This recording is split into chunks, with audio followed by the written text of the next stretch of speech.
When it comes to high-end soundbars, I had to rack my brain to think of anything that approaches the $5,800 Creative X-Fi sonic carrier in price.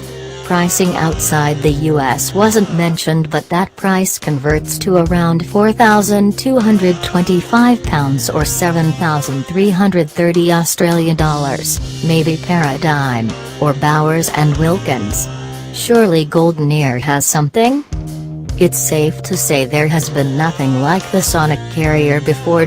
Creative may be known as a PC brand, but it does have a history in sound reproduction, from its Pro offshoot EMU to its audio arm Cambridge SoundWorks.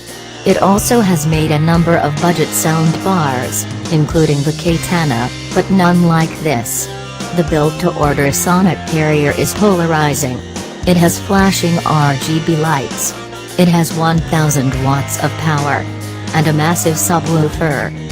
As a Dolby Atmos soundbar, this speaker features 11 forward and side-facing drivers plus a pair of 2.25-inch up-firing drivers with matching 1-inch tweeters.